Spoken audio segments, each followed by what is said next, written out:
Hello everyone, आप सब कैसे हैं। मैं उम्मीद करता हूं कि बहुत अच्छे होंगे और अपनी पढ़ाई को बहुत अच्छे से कर रहे होंगे। मैं आकाश कुमार बढ़ाना आईसीटी वर्चुअल क्लासरूम में आपका बहुत बहुत स्वागत करता हूं मेरे प्यारे बच्चों।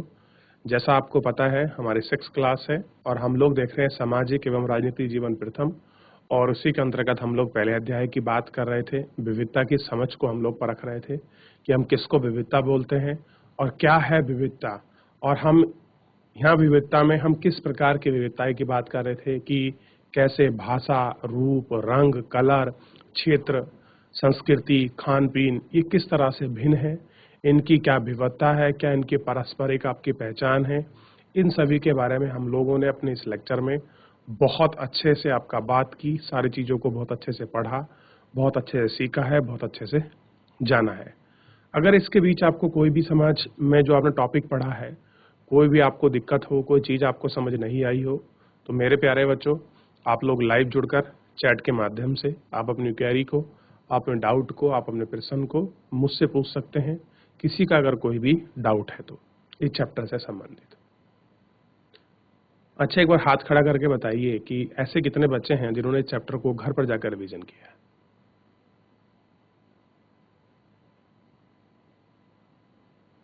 कितने बच्चे हैं ऐसे जिन्होंने घर पर जाके अपने चैप्टर को रिवीजन किया है? हाथ खड़ा कीजिए।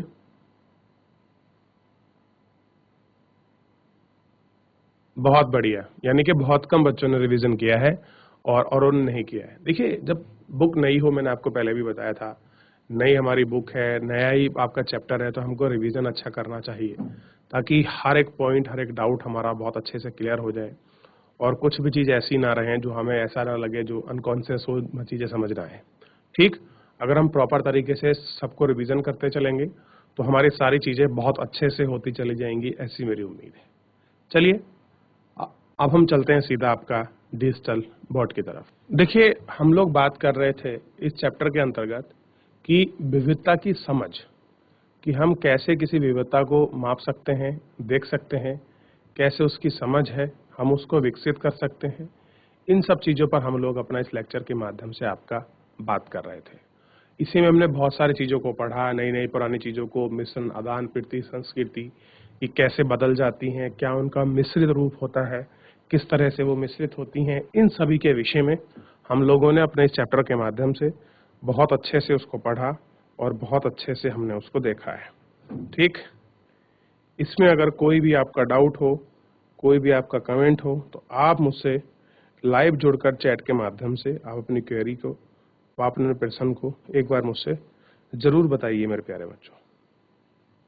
ठीक है, चलिए थोड़ा हम लोग आगे ध्यान दे लेते हैं और इसमें कुछ और चीज़ों को इसमें देखते हैं। देखिए, कल हमने यहाँ तक इसको अंतिम कर लिया था और आज हम थोड़ा इससे आगे बढ़ेंगे और कुछ जो आगे की चीज़ें हैं उनको हम लोग आपका इस लेक्चर के माध्यम से आपका देखते चलेंगे। देखिए, ठीक इसी प्रकार लोग अलग अलग तरह की भौगोलिक स्थितियों से किस प्रकार सामंजस्य बैठाते हैं, कि मान लीजिए कोई अलग अलग जोग्राफिकल आपकी कंडीशन का हो तो उनमें कैसे आपस में असमंजस बैठता है, क्या चीज़ें होती हैं, ये चीज़ें आपको ध्यान रखनी है। उससे भी विविधता उत्पन्न होती है। एग्जाम्पल के लिए, समुद्र के पास रहने में और पहाड़ी इलाकों में रहने में बड़ा फर्क है। कह रहे हैं अगर आप समुद्र के किनारे में रहते हैं और या आप पहाड़ी इलाके में रहते हैं तो दोनों के रहने में बड़ा जो अंतर है वो आपको दिखाई देगा। अब देखिए, ऑब्वियस है कि अगर आप पहाड़ों क्षेत्र में रहोगे तो वहाँ की क्लाइमेटिकल जो आपका कंडीशन है वो थोड़ी डिफरेंट होगी, थोड़ी क्या बहुत डिफरेंट होगी आपका समुद्री क्लाइमेट से। ठीक, तो वहाँ कुछ चीज़ें अलग होंगी, जैसे कि समुद्र के पास रहने वालों और पहाड़ी इलाकों में रहने वालों में बड़ा फर्क है। ना केवल वहाँ के लोग आपके कपड़ों और खान पान की आदत में फर्क होगा, ऐसा नहीं कि केवल खाली कपड़ों में फर्क होगा, नहीं, बल्कि उनकी जो आदतें हैं और जो उनका खान पीन है उनमें भी बड़ा क्या होगा, आपका फर्क होगा। बल्कि जिस तरह के काम वे करेंगे वे भी अलग होंगे। शहरों में अक्सर लोग यहाँ भूल जाते हैं कि उनका जीवन के भौतिक वातावरण से किस तरह गहराई से जुड़ा है। ऐसा इसलिए है कि शहरों में लोग विरल अपनी सब्जी या अनाज उगाते हैं, वे इन चीज़ों के लिए बाजार पर ही निर्भर है। और कह रहे हैं कि इन सब चीज़ों के लिए कहाँ पर डिपेंडेंट है, वो आपका बाजार पर ही आपका निर्भर है। आइए भारत के दो भाग लद्दाख और केरल के एग्जाम्पल के जरिए हम समझने की कोशिश करेंगे कि किसी क्षेत्र की विविधता पर उसके ऐतिहासिक और भौगोलिक कारकों का क्या असर पड़ता है। यानी कि दो हम लोग एग्जाम्पल लेंगे। एग्जाम्पल है एक आपका केरल और एक आपका लद्दाख। इन दोनों एग्जाम्पल से हम लोग आपका समझेंगे कि कोई क्षेत्र की जो आपकी विविधता है, उस विविधता वाले क्षेत्र में उसके ऐतिहासिक और भूगोलिक जो फैक्टर हैं उन पे क्या इम्पैक्ट पड़ता है, उस इम्पैक्ट को हम लोग आपका पढ़ेंगे और उसको देखेंगे। अब ये कह रहा है कि एटलस में भारत के नक्शे को देखो, उसमें आपको केरल और आपको लद्दाख को ढूंढना है। तो देखिए एक मैं टेम्परेरी लूप में बना देता हूँ।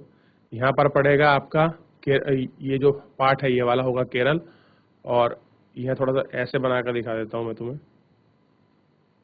एग्जैक्ट तो नहीं बनेगा लेकिन समझने के लिए प्रयास करिए। ये पूरा क्षेत्र आपको लद्दाख का मिलेगा। तो यहाँ आपको लद्दाख और इस साइड में आपको केरल मिल जाएगा। अगर आप मैप में देखते हो तो लद्दाख आपका यूनियन टेरिटरी है, यानी कि केंद्र शासित वो आपका प्रदेश है, और इस केंद्र शासित प्रदेश को हम लोगों को ध्यान रखना है। ठीक, अगर आप इसको देखोगे। अब देखिए, आइए सबसे पहले देखते हैं।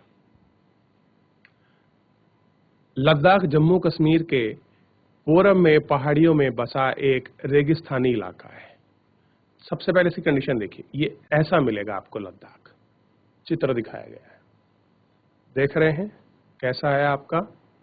ये देखिए रेगिस्तानी इलाका है, ठीक है, और कहाँ पड़ता है, जम्मू कश्मीर की जो आपकी पहाड़ियां पूर्व में उनमें स्थित है।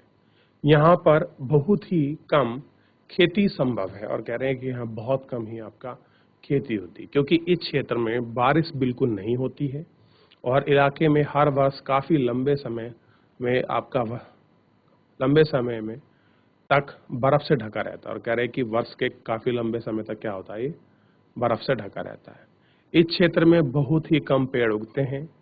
पीने के पानी के लिए लोग गर्मी के महीनों में पिघलने वाली बर्फ पर निर्भर रहते हैं। कह रहे हैं यहाँ के लोगों का जो आपका पानी मिलता है वो क्या है कि जो आपकी बर्फ पड़ी है, और ये बर्फ जो होगी आपका इसी बर्फ के आपके दम पर ही क्या करेंगे ये लोग, अपने जो पानी है पीने का उसको क्या करेंगे, उपयोग में लाएंगे। यही उनका डिपेंडेंट है।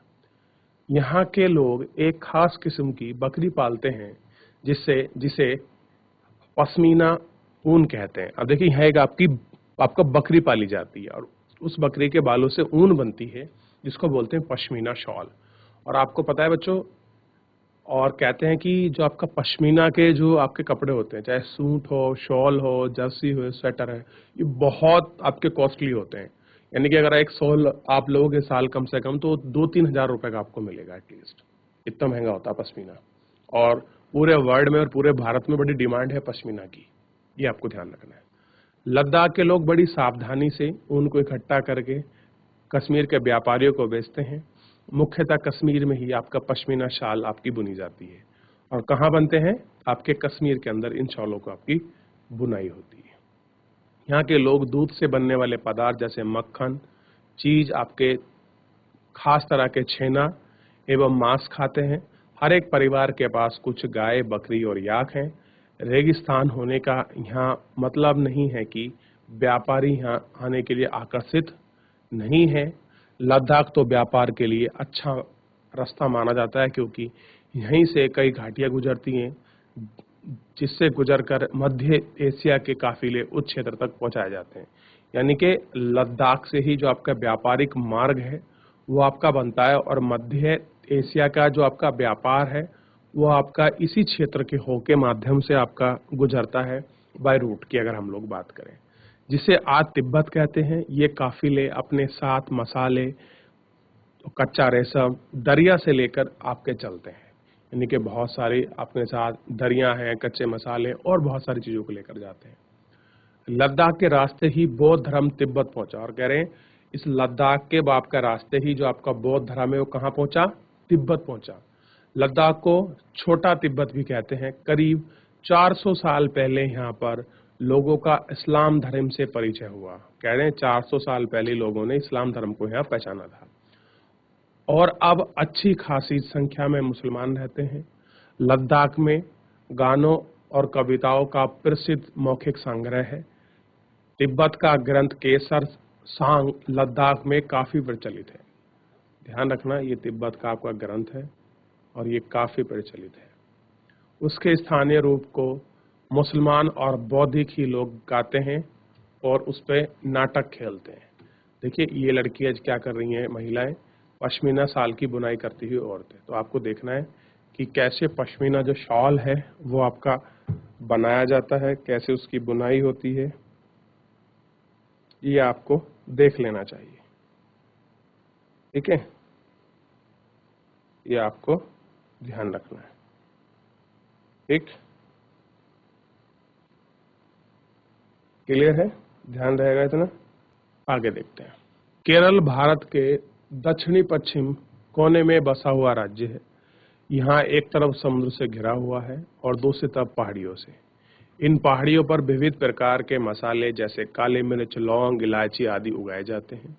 इन मसालों के कारण यहाँ क्षेत्र में व्यापार के लिए बहुत ही आकर्षक केंद्र बना है।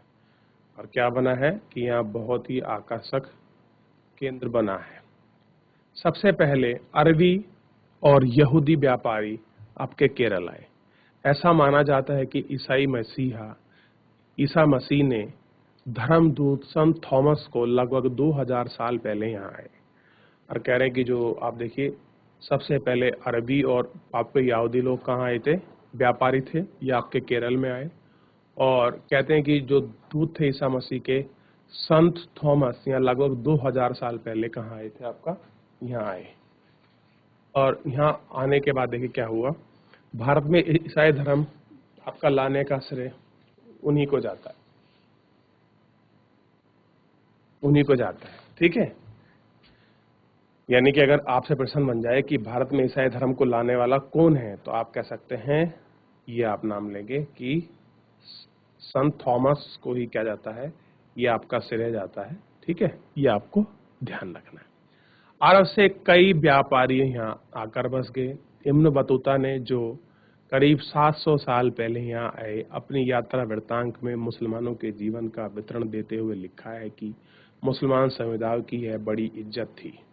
ठीक, वास्को डी गामा पानी के जहाज से यहाँ पहुंचे तो पुर्तगालियों ने यूरोप से भारत तक पहुंचने का समुद्री रास्ता जाना।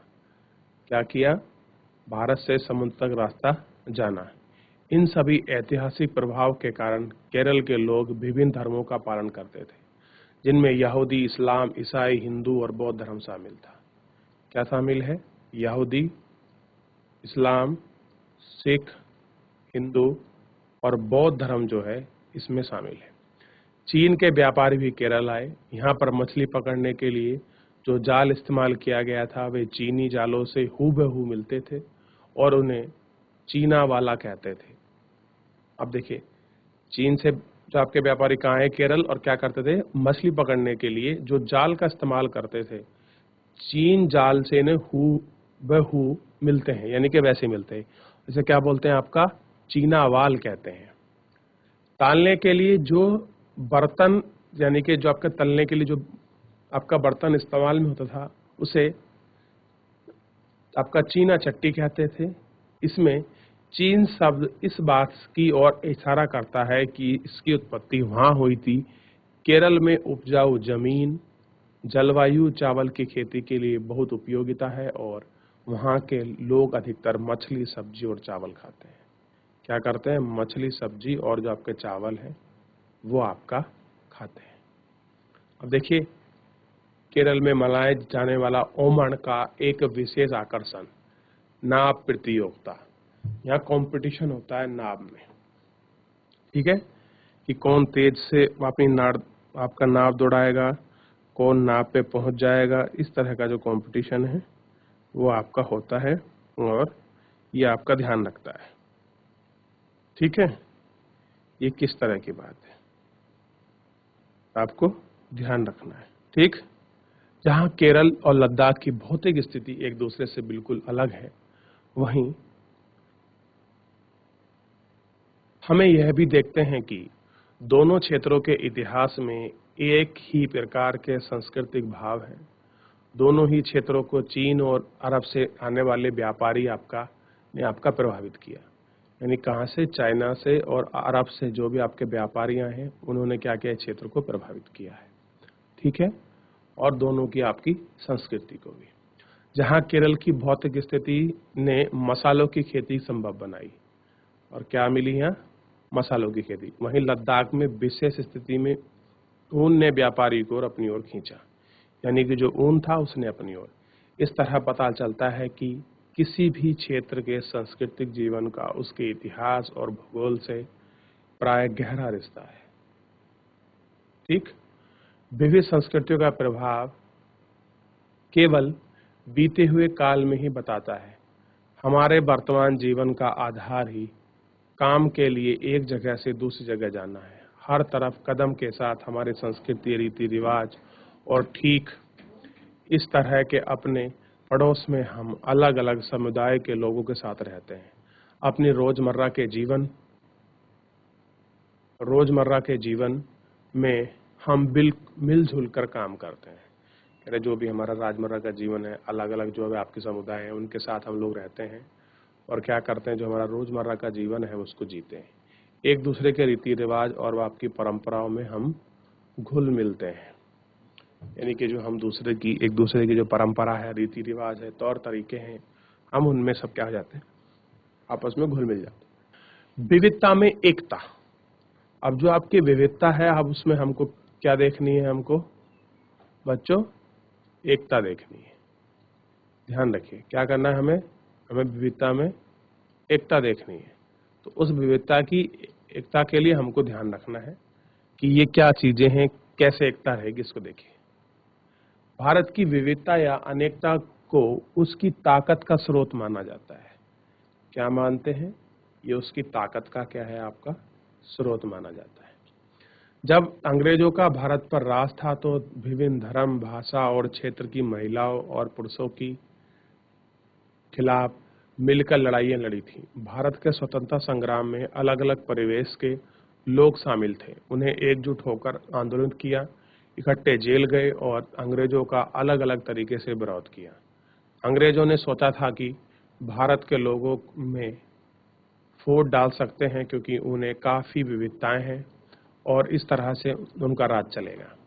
वो क्या चाहते थे कि भारत के लोगों को में हम लोग फूट डाल सकते हैं क्योंकि यहाँ बहुत सारे विविधता लोग हैं। विविधता का मतलब है कि अलग अलग धर्म, समुदाय, जाति, रूप, रंग, खान पीन, रहन सहन, भाषा, बोली, पहनावा क्षेत्र में बटा हुआ है।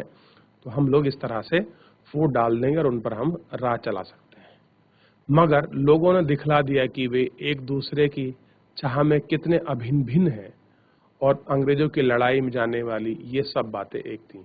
और देखिए, जब हम लोगों ने अंग्रेजों से भी लड़ाई लड़ी तो सब क्या थे? एकजुट होकर ही इस तरह की लड़ाई को आपका लड़ रहे थे। ये आपको देखने की और आपको सुनने की जरूरत है। देखिए, ये एक चित्र है। आप इस चित्र को बहुत आसानी से, बहुत अच्छे से आप लोग इसको देख सकते हैं। देखिएगा एक बार, इस चित्र को गौर कीजिए। ठीक है बच्चों, आगे देखिए। स्वतंत्रता दिवस के अवसर पर भाषण देते हुए पंडित जवाहरलाल नेहरू। तो आपको पता होना चाहिए कि स्वतंत्र भारत के प्रथम प्रधानमंत्री कौन थे? पंडित जवाहरलाल नेहरू। आगे देखिए, यह गीत अमृतसर में हुए जलियांवाला बाग हत्याकांड के बाद गाया गया। कौन सा गीत था? ये वाला। दिन खून के हमारे प्यारे ना भूल जाना, खुशियों में अपने हम पर आंसू बहाने के जाना। इस तरह से पूरा गीत लिखा, आप इसको पढ़ लीजिए। ये लिखा था भारतीय जन नाट्य संघ ने लिखा था। तो इस गीत को भी हम आपका वहां गाया गया। इस हत्याकांड में ब्रिटिश जनरल ने शांति प्रिय निहत्थे लोगों पर खुलेआम गोली चलवा दी।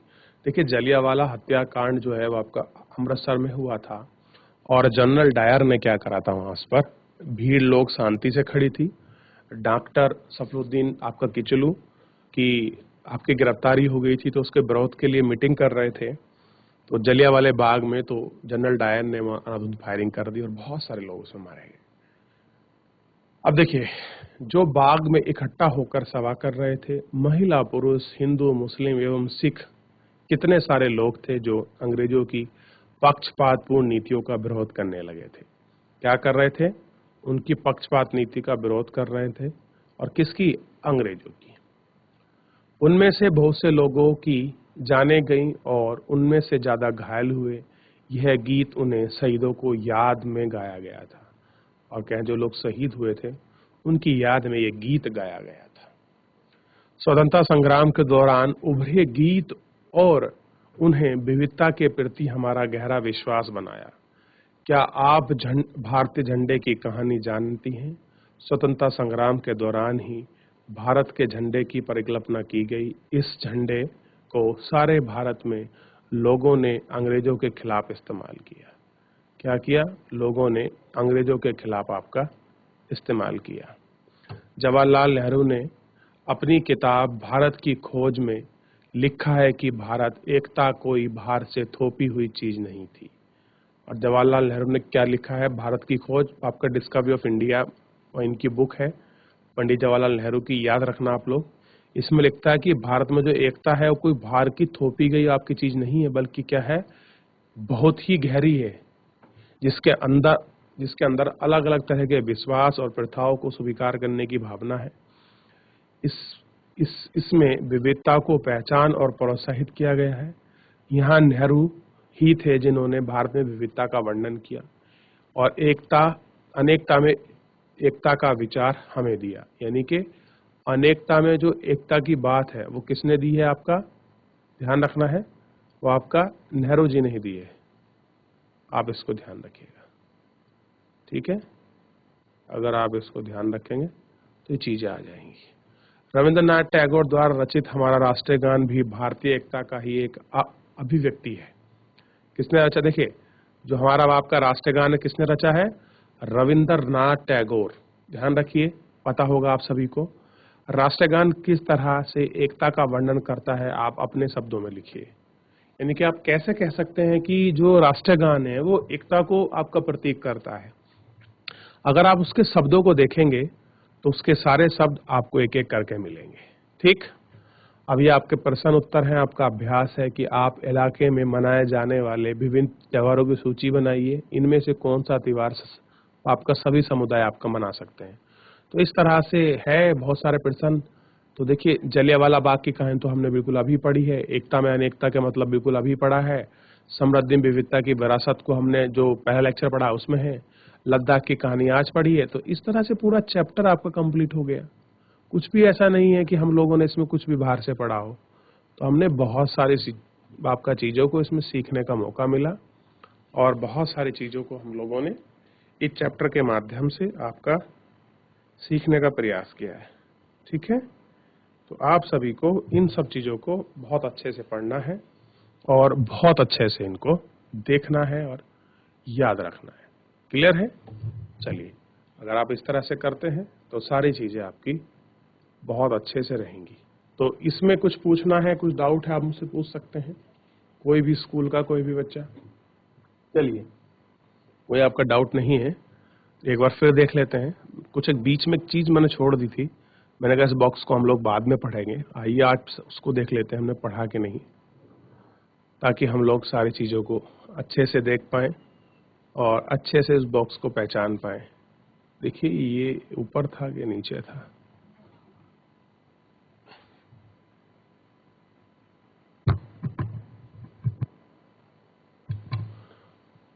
तो देखिए, वो हाई शायद एक पैराग्राफ मैं आपको पढ़ा चुका था ना, जो था इसमें पूरा। हाँ, सारे हो गए थे। ये तो मैंने छोड़ दिया था बच्चों। आपको ध्यान होगा कि भारत के लोग विविध तरीके से सोच सकते हैं, काम करते हैं, उनको 2 तर्क देने हैं। ये तो मैंने छोड़ दिया था कि आप लोग इसको रेडी ना करें। बाकी तो ऑलमोस्ट जो भी हम चैप्टर के सारे चीजों को हम लोग अपने इस लेक्चर में बहुत अच्छे से कंप्लीट कर चुके हैं और सब चीजों को हम लोग देख चुके हैं। तो कोई भी स्कूल का कोई भी ऐसा बच्चा है जिसका कोई डाउट बचा है, जिसका कोई आपका कमेंट हो, कोई प्रश्न हो, तो आप मुझसे लाइव जुड़कर चैट के माध्यम से आप अपना प्रश्न, आप अपनी क्वेरी आप हमसे पूछ सकते हैं। कोई भी स्कूल का कोई भी बच्चा, अगर कोई आपका डाउट है, कोई आपका प्रश्न है, तो आप हमसे पूछ सकते हैं मेरे प्यारे बच्चों। ठीक है, चलिए, नहीं है तो हम क्या करते हैं, ये चैप्टर हमने पूरा देख लिया, अब हम दूसरे चैप्टर की तरफ थोड़ा सा आगे बढ़ जाते हैं। और यही चैप्टर भी बिल्कुल उसी चैप्टर से आपका मिलता जुलता है और पूरी तरह से सेम है, इसको ध्यान रखिएगा। चैप्टर है विविधता एवं विभेद। हमको ध्यान रखना है कि विविधता है और एवं आपका क्या है, भेद है, ये आप याद रखेंगे। ठीक है, विविधता और आपका भेद को याद रखना है, ताकि सारी चीजें जो हैं आपके बहुत अच्छे से आपके क्लियर हो जाए। ठीक, तो चैप्टर नंबर कौन सा है आपका? चैप्टर नंबर 2 आपके सामने है, और चैप्टर नंबर 1 और 2 दोनों मिलते जुलते ही हैं, क्योंकि हम पहले विविधता को समझ चुके हैं, अब भेदभाव को समझेंगे। ठीक, इतना क्लियर है सभी बच्चों को? है बच्चों? चलो, क्लियर ही होगा, मैं तो ये उम्मीद मानकर चलूंगा कि आप सभी को अच्छे से क्लियर होगा। पिछले पाठ में आपने विविधता के बारे में पढ़ा है। कई बार जो लोग दूसरों से अलग होते हैं उन्हें चिढ़ाया जाता है। कह रहे जो लोग कई बार कुछ दूसरों से अलग होते हैं तो लोग उनके चिढ़ाते हैं। चिढ़ाने का मतलब है लोग उनकी मजाक से बनाते हैं। ठीक है, और क्या होते हैं, उनका मजाक उड़ाया जाता है, या फिर उन्हें कई गतिविधियों में सामूहिक रूप से शामिल नहीं करते, और बहुत सारी एक्टिविटी होते हैं जिनको शामिल नहीं करते। अगर हमारे दोस्त या दूसरे लोग हमारे साथ ऐसा व्यवहार करें तो हमें दुख होता है। और क्या होता है, हमें ऐसा दुख होता है कि यार ये क्यों कर रहा है हमारे साथ। ठीक, गुस्सा आता है और इस आशय को हम महसूस करते हैं। क्या आपने कभी सोचा है कि ऐसा क्यों होता है? इस पाठ में हम यह समझने की कोशिश करेंगे कि ऐसे अनुभव हमारे समाज से और हमारे आपस में मौजूद असमानताओं को कैसे जोड़ते हैं, कैसे क्या करते हैं, आपका जोड़ते हैं। ठीक है, आइए देखते हैं हम लोग इसको। हम क्या हैं और हम कैसे हैं, यह कई चीजों पर निर्भर करता है। हम कैसे रहते हैं, कौन सी भाषा बोलते हैं, क्या खाते हैं, क्या पहनते हैं, कौन से खेल खेलते हैं और कौन से उत्सव मनाते हैं, इन सब पर हमारे रहने की जगह के भूगोल और उसके इतिहास पर असर डालते हैं। कि जो आपके रहने का भूगोल और इतिहास है, इन सब पर क्या करते हैं, वो आपका असर डालते हैं। तो हम लोगों को उनके इतिहास पर और उसके भूगोल पर क्या इम्पैक्ट होता है, हमको उनको देखना चाहिए। अगर आप सापेक्ष में निम्नलिखित बिंदुओं पर ध्यान देंगे तो आपको यह भी अंदाजा लग जाएगा कि भारत कितनी विविधताओं वाला देश है। ये पता लग जाएगा कि भारत कितनी विविधताओं वाला देश है। संसार में 8 मुख्य धर्म है। भारत में उनकी 8 धर्मों के अनुयायी यानी कि मानने वाले रहते हैं। यहाँ 1600 से ज्यादा भाषाएं बोली जाती हैं। कितनी भाषाएं? 1600 से ज्यादा जो भाषाएं वो आपकी बोली जाती हैं, जो लोगों की मातृभाषाएं हैं। यहाँ 100 से भी अधिक तरह की नृत्य होते हैं। कितने हैं? 100 से भी अधिक तरह के आपके नृत्य होते हैं। यह विविधता हमें खुश रखने के कारण नहीं बनती। हम उन लोगों के साथ सुरक्षित एवं आश्वस्त महसूस करते हैं जो हमारी तरह दिखते हैं, बात करते हैं, कपड़े पहनते हैं और हमारी तरह सोचते हैं। कभी कभी जब हम ऐसे लोगों से मिलते हैं तो उससे बहुत भिन्न होते हैं, तो हमें वे बहुत अजीब और अपरिचित लग सकते हैं। कई बार हम समझने ही नहीं पाते, जान लगते कि लोग हमें अलग क्यों लगते हैं। लोगों से अपने अलग दिखने के वाले के लिए खास तरह की राय बनाओ। और कह रहे हम लोगों से क्यों अलग दिखते हैं, क्या आपकी राय है, उस राय को थोड़ा सा अलग करिए, उसको खास करिए, उसको खास बनाइए और देखिए कि हम क्यों अलग हैं दूसरों से।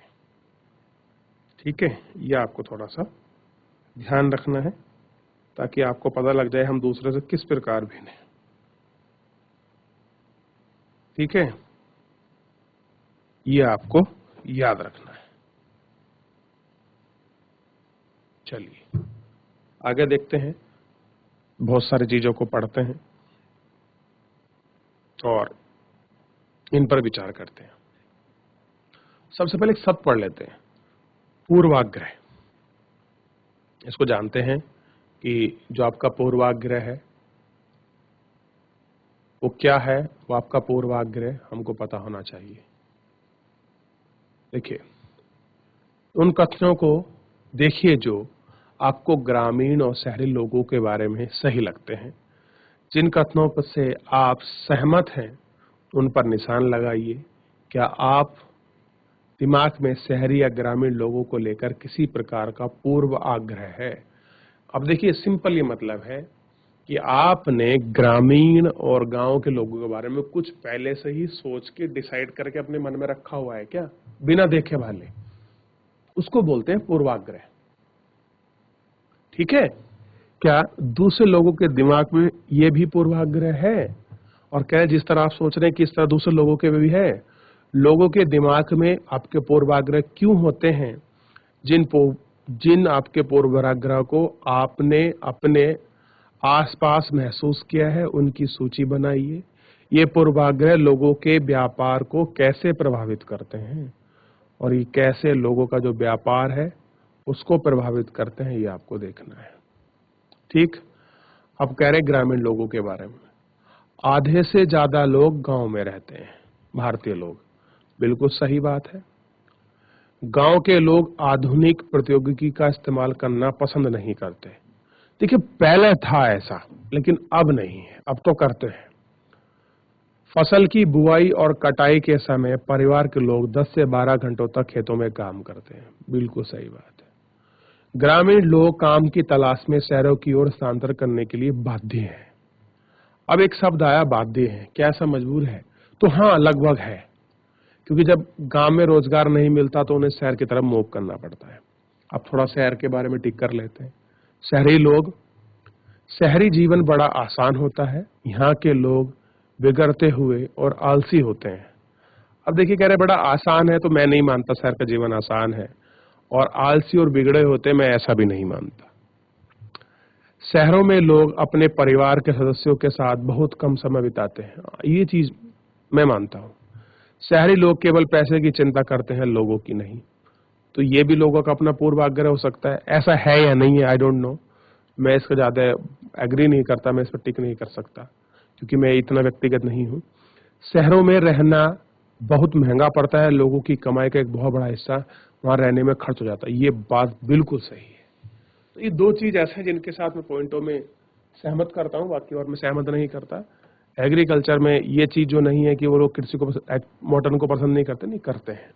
तो इस तरह से हमने ये इतने चीज विविधता को देखा है और इस पर हमने आपके विचार भी दिए हैं, तो इन सभी को ध्यान रखना। तो बच्चों, आपको ध्यान रखना है कि जो आज का लेक्चर है उसमें हमने विविधता को समझा कि विविधता क्या है, कैसी चीजें हैं, क्या डिफरेंसेस है, कैसे हम ज्योग्राफिकल कंडीशन पर किसी क्षेत्र को उसके व्यापारिक आधार पर हम हर तरफ से उसको समझ सकते हैं, हर चीजों को समझ सकते हैं कि कैसा डिफरेंस है, कैसे अंतर है, क्या उसके मेजरमेंट है।